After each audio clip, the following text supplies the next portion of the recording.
بسم الله الرحمن الرحيم. اللهم صل وسلم وبارك على سيدنا محمد وعلى اله واصحابه اجمعين. ازيكم يا حبايبي، عاملين ايه؟ يا رب دايما تكونوا بخير وفي احسن حال. النهارده ان شاء الله هنعمل احلى حواوشي ام نادر. معايا نص كيلو بصل وحته ليا حلوه بتاعت 100 جرام ونص كيلو لحمه وقرنين فلفل. هطحنهم افرمهم عندي في المفرمه، وهرجع احط عليهم التوابل وافرمهم من تاني. التوابل معايا اهي: فلفل اسود، بلح، جوز الطيب، ملح. بس اللي انت عايزاه من التوابل اكتر من كده حطيه، يعني التوابل دي براحتك. عايزه تجيبي خلطه جاهزه هاتي، اللي هي خلطه الحواوشي. بعد ما حطيت التوابل فرمتهم فرمه تانية في المكنه، واحطهم بقى اغطيهم واحطهم في التلاجة. معايا بقى هنا نص كيلو دقيق، ومعلقه خميره صغيره، ومعلقه سكر صغيره، ونص معلقه ملح. هعمل العجينه اللي انا هعمل بيها الحواوشي. هعجنها، قلبت كده الحاجه في بعضيها، وهعجنها عندي هنا بالشرش.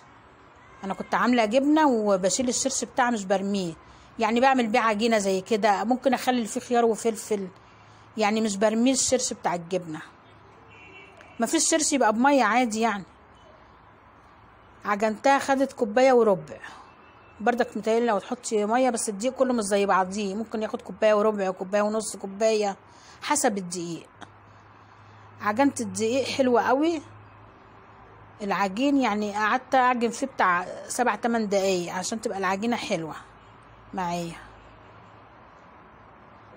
بوريكم ان انا حطيت شويه تاني، يعني ازيد من كوبايه وربع بشويه، وبردك بيرجع لنوع الدقيق اللي معاكي. هعجنه بقى حلو قوي كده، وارجع بردك اغطيه تاني يخمر.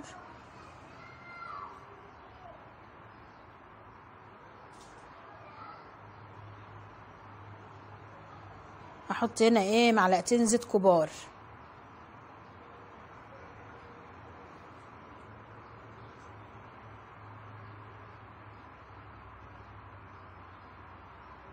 حطيت كده معلقتين زيت كبار، بيدي العجين، يعني بيبقى العجين لين كده وحلو.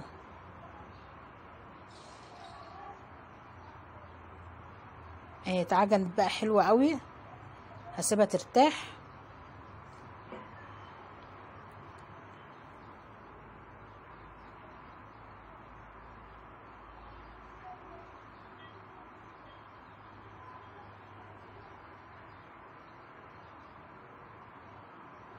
احط لها برضو حته زيت كده من على وشها عشان ما تنشفش، واحط عليها كيس نايل واسيبها ترتاح شويه.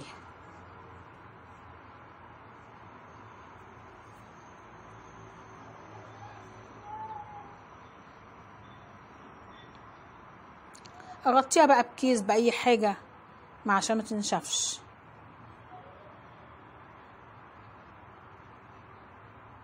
هسيبها ترتاح، واجيب اللحمه اكورها اللي انا هعملها.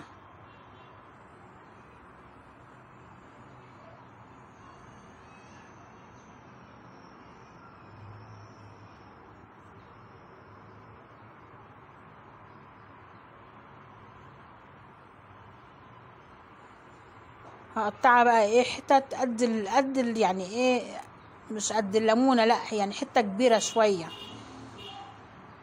يعني قد رغيف العيش اللي بنجيبه، يعني قولي قد البرتقانايه مثلا الصغيره.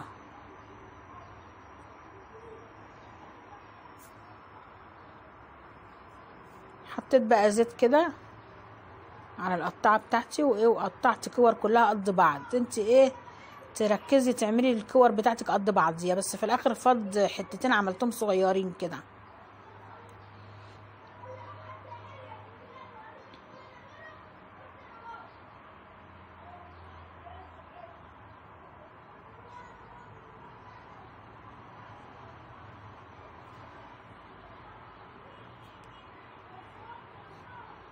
اغطيهم بقى كده، واجيب اللحمه اللي انا هعملها. اللحمه برضك كورتها، بس طلعت كور بتاعت اللحمه كبيره شويه. جبت صاج ودهنته زيت. طبعا انتوا عارفين ان الرخامه بتاعتي فله، انا بعرفش اشتغل غير عليها.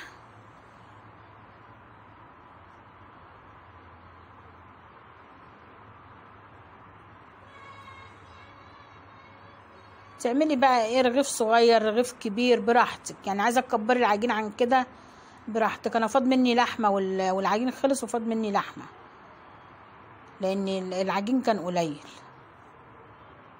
نص كيلو دي ما قضاش يعني نص كيلو اللحمه، بس يعتبر نص كيلو اللحمه ونص كيلو البصل والحاجات يعني عمل اكتر من كيلو. ما شاء الله كان طعمه تحفه، مش قادره اقول لكم طعمه كان حلو ازاي.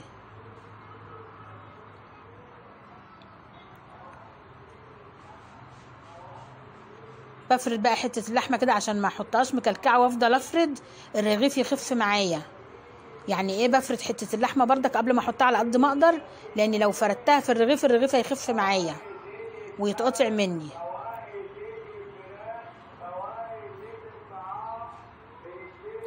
الراجل ده بيسجل معايا الفيديو ولا ايه؟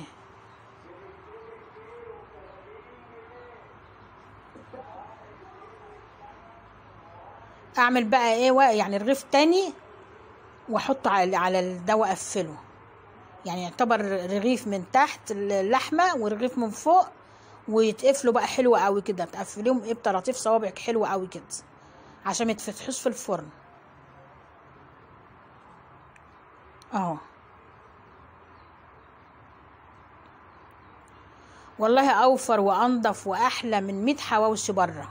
حاجتك ما تعمليها في البيت انت، اي نعم بتكلفيها وبتجيبي، اصل انت بتاع الحواوشي مش هيجيب لك لحمه بلدي، ومش هيجيب لك حته ليا نظيفه زي اللي احنا جايبينها دي من جزارنا وحاجه عارفينها وعارفين احنا بنعامل الراجل ازاي وجايبين منين.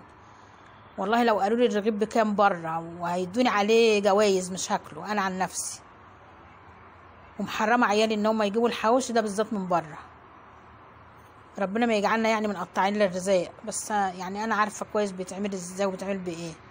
بص انا بقول لكم الكور بتاعه اللحمه كانت كبيره، بس انا الرغيف ده مش هعمله رغيف كامل، هعمل نص، يعني زي ايه، نص رغيف كده زي سندوتش.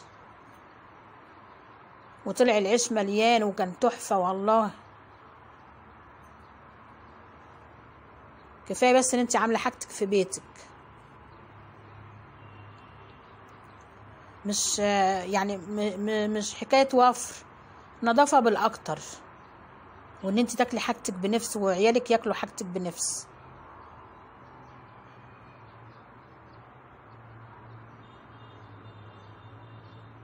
خرمت بقى العيش عشان ما يقبش، عشان هو لسه هيخمر تاني، اسيبه شويه تاني يرتاح بس، وشويه زيت كده من على الوش. انا بشتغل بايدي البساطة احمدي جنب الفرشه ونسيت وعملت بايدي، مش مشكله يعني انا اللي هاكل، وايدي زي الفل ورخامتي نظيفه والحمد لله. اهو عملت 6 اللي هما ال4 ترغيفه والسندوتشين، وفاضل اللحمه دي تاني يوم عملت بيها، كانت جميله مش قادره اقول لكم كانت جميله ازاي وتستاهل بقكم يعني. اهو حطيته في الفرن اهو، بصوا طلعته من الفرن عامل ازاي، والله بغاشه مش حواوشي. بغاشه ولا مش بغاشه، انا قلت الله وانا عامله بغاشه ولا ايه، ده انا عامله حواوشي يا جدعان. بحب بقى الحته بتاعت التقطيع دي قوي، بحب اقطع الحواوشي كده بكل مزاج كده، عشان انا بحب الحواوشي اساسا. قطعت الرغيف 4/4 وكان في رغيف صغير ما قطعتوش بس قطعته يعني بعد كده، واللي هما السندوتشين سخن بقى واتاكل سخن وكان تحفه، والرغيف مليان كده وجميل.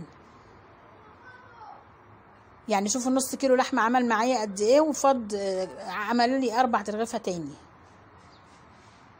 ما شاء الله كان جميل وكان تحفه والله. عملت بقى جنبيه قوطه بملح بس وشطه وكمون. بصوا الرغيف مليان ازاي والعيش عامل ازاي، تحفه والله. بألف هنا وشفا لكل اللي هيعمله. يا رب يكون الفيديو عجبكم حبايبي، اشوفكم ان شاء الله في فيديو جديد على خير، والسلام عليكم ورحمه الله وبركاته. ما تنسونيش من تعليقاتكم الحلوه. انا نسيت اقول لكم عملت كمان رز بلبن، يعني انا كنت بعجن وبعمل الحواوشي وعملت رز بلبن جنبي.